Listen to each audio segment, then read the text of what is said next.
Hey everyone. Before I get to this week's story, just a couple of things to mention. First, we're only a week away from the 31 Days of Horror. That's 31 straight days of listener-requested and listener-written stories. Hours and hours and hours of stories to help everyone get in the mood for Halloween. It's been a lot of work. I hope you enjoy it. Second, please take a few minutes to take a survey. survey.libsyn.com/creepypod. The link's also in the show notes.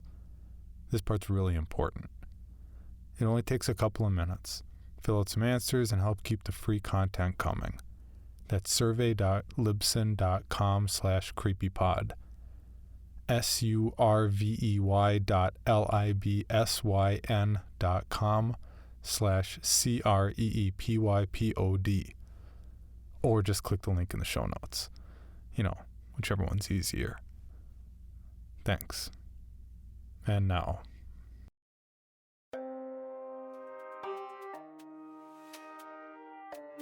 This is Creepy, a podcast dedicated to sharing the most famous, chilling, and disturbing creepypastas and urban legends in the world. Whether these stories truly happened or are simply fabrications is for you to decide. These stories may contain graphic depictions of violence and explicit language. Listener discretion is advised.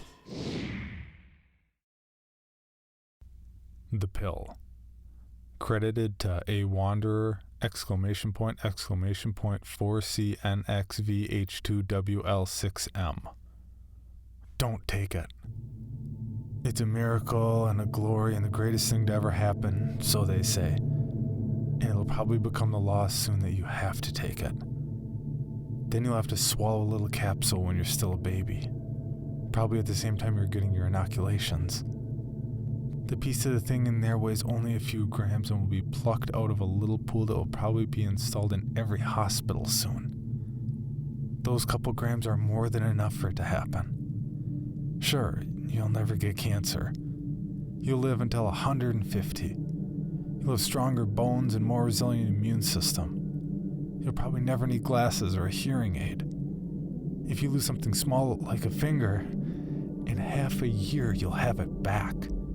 If you lose a whole arm, in 2 years you'll have it back with near full functionality. It's a sort of miracle that's believable enough to catch on. It won't solve all our problems. It'll even create a few more. Like overpopulation like we'd never saw coming. But it works, and it's cheap, and it's plentiful, and that's all we need. Sure, they can't quite explain how the thing actually manages to rewrite our genetic code after we swallow a few grams. But they promise the answers will come someday, and that there are no ill side effects. It's from a previously unknown variety of starfish. But they won't tell you that on the news. I think the story right now is that it's something they're growing artificially. These starfish live in the deepest, darkest places in the ocean, and they aren't very big or interesting looking. Honestly, we've probably seen them down there before 1,000 times and just looked them over. It just so happened that prick with the show about eating weird foods got a hold of one. God knows how. And thought it was a different kind of starfish and ate part of it. A year later, he had that foot he lost back. I'm sure they tore apart his house and tested gallons of his blood and interrogated everyone he ever spoke to. But somehow, they figured out just when the regeneration happened and eventually found the fucking thing. It had been alive when he ate one of its arms, and I guess he took pity on it and let the thing live in a tank in his house. Well, this led to that, and eventually they brought up a ton of the suckers. But here's the thing. Think about our technology and innovations. Think about what they're for. Mostly it's to keep us alive longer, make us healthier, help us communicate better. What if, as a race, we'd already had the ability to communicate via thought? What if we were naturally incredibly hardy and long-lived? What if we started out having everything we needed without having to do a bit of work? Our goals would turn to keeping our world the way it is and simply enjoying things. With a mind so powerful it can transmit and receive thoughts with no effort, it stands to reason other amazing things are possible too. With that mind staying completely intact in even the smallest sliver of a creature, one has to wonder just what else that mind can do. So here's the question. If you'd survived all this time just sitting around on the bottom of the ocean with this incredible intellect, how would you amuse yourself? What if that mind can wander and roam freely if it can just find something to carry it?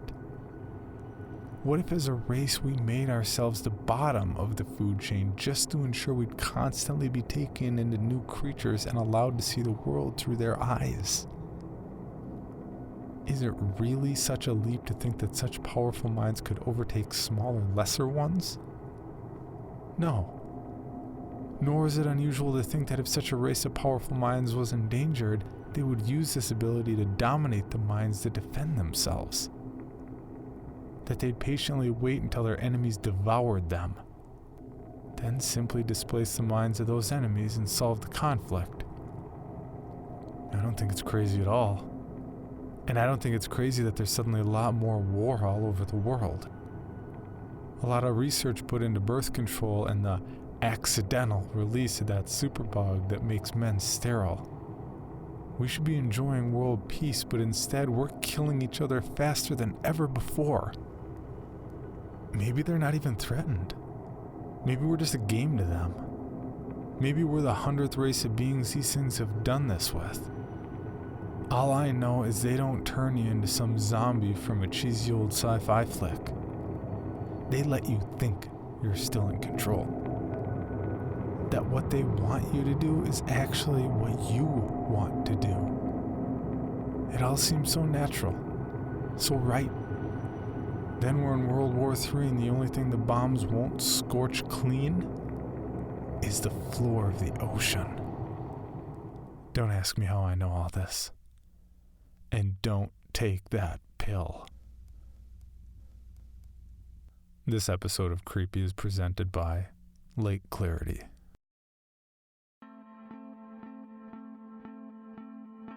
Stephen King once said, "Never mistake coincidence for fate." I was sent up to Netherlands to investigate the Frozen Dead Guide Days Festival. Coincidentally, I stumbled onto a much bigger story. This is Lake Clarity. Join me every other week starting September 24th.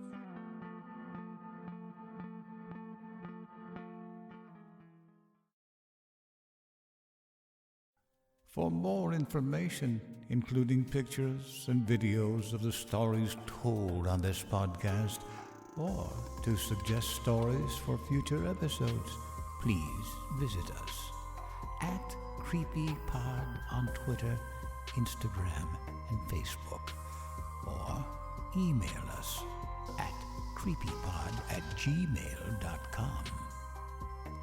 All stories told on this podcast can be found at creepypastawikia.com and are protected by a Creative Commons license. Some rights reserved unless otherwise stated.